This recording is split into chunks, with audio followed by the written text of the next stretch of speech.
Everyone remembers what Trump said about Springfield, Ohio, but in case you forgot, watch this. In Springfield, they're eating the dogs, they're eating the cats, they're eating the pets of the people that live there.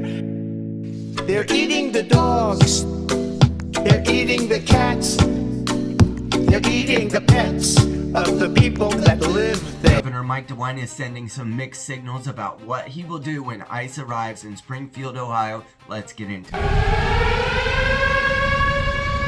Before we go too far, my name is Casey. I have been a husband, father, therapist, and concerned Ohioan for more than a decade, and I started this channel with the express interest of creating a future of faith, fatherhood, and freedom for my children in as much as a little channel could.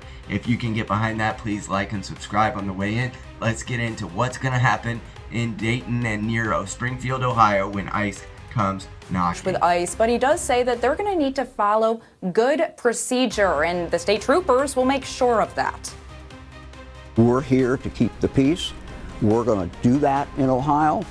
ICE will be able to do what they legally can do, whether we like that or not, whether we agree with that policy. Ohio Governor Mike DeWine is giving a warning to federal immigration agents, ICE. Apparently, some of the protections for the Haitian immigrants who came to the Springfield, Ohio area in the last 5 years under the Biden wave are being removed or they're going away, and so there's an open question about whether ICE will come knocking to try to enforce some remigration to Haiti or other countries based on their lack of protection. Governor Mike DeWine was asked about what capacity his law enforcement officials will take to support the ICE raids, or will they try to neglect their duties like they did in Minnesota. Watch this. So the expectation that ICE will also follow good police practices. He said that the state troopers will be assisting cities with ICE presence, and they need to follow Ohio rules, like not standing in front of cars. That could be detrimental to that officer.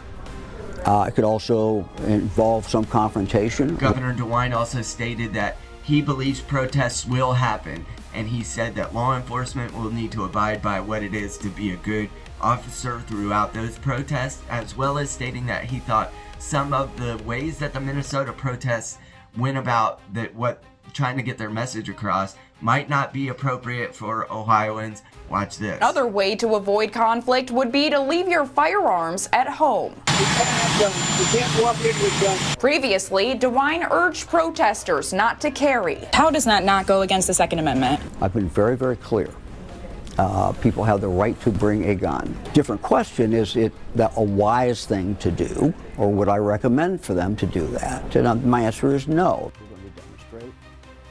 The governor says that he hopes he at least gets 24-hour notice from ICE before they get here. Basically, what DeWine is saying is don't take a pew-pew if you are going to come. And while he was asked about like the Second Amendment, what about your Second Amendment rights, he does probably rightly say that it might not be the wisest thing to carry in an instance where you're sort of aggressing and being escalating against officers who are trying to do their duty.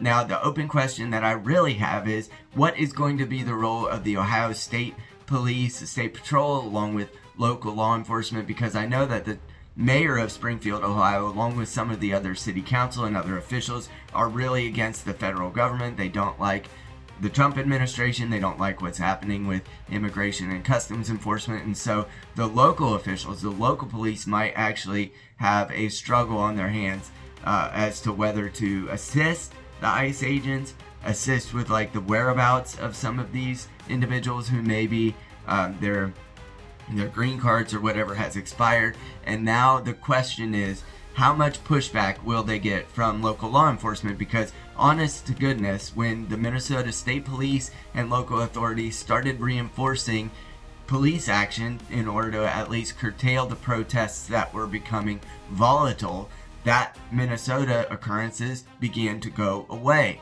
And so what DeWine is saying is, it seems like the state police will be at least assisting with crowd enforcement. And now the question is, will the Springfield police themselves have a role to play in either pointing out where these individuals live and or actually helping to control the protests. And if they do that, there will be much less volatility. My prediction for Ohio, which is where I've lived for the last 32 years, is that because the state, unlike Minnesota, will not be openly hostile to the administration, that there will not be the type of escalation that you saw in Minnesota. I know there are a great many people in Ohio, even though it won for Trump by 20 points or so in the last election cycle. Even though this is technically a red state, there are a great many people in Ohio who would go do the types of things that were happening in Minnesota in order to try to prove a point.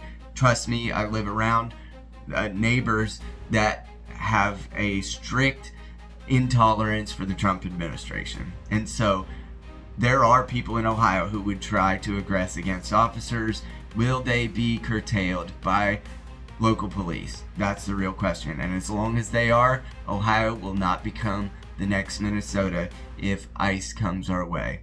We have been dealing with an ice storm for the last, 7 days, but the immigration and customs enforcement, when they come to Ohio, will they run up against protesters, and will those protesters be curtailed by the local police? That's the open question.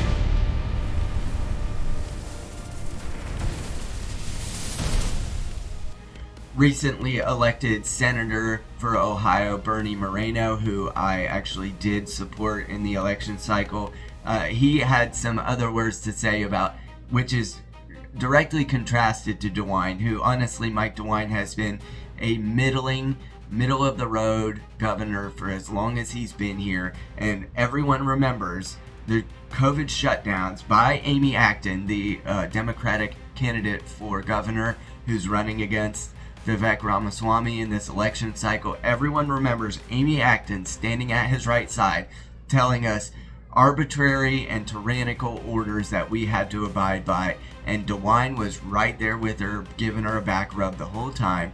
And so Senator Bernie Moreno comes with a little bit of a different perspective about whether ICE would be supported in coming into our U.S. state. Senator Bernie Moreno has been supportive of ICE and says there is a way to prevent agents from shooting U.S. citizens. You do not have a right to impede federal law enforcement operations. And the way we avoid that is to make certain that when we are enforcing federal law, that the city, the county, and the state is totally aligned with what we're doing. The bottom line is this: no matter what you think about what Trump said regarding Springfield, Ohio, and the dogs and the cats and all that, ICE is probably coming our way. The question is, will my neighbors, my friends, and some of the people I know online that live here in Ohio, will they have the huevos to do what was done in Minnesota, and will local police take them off of that?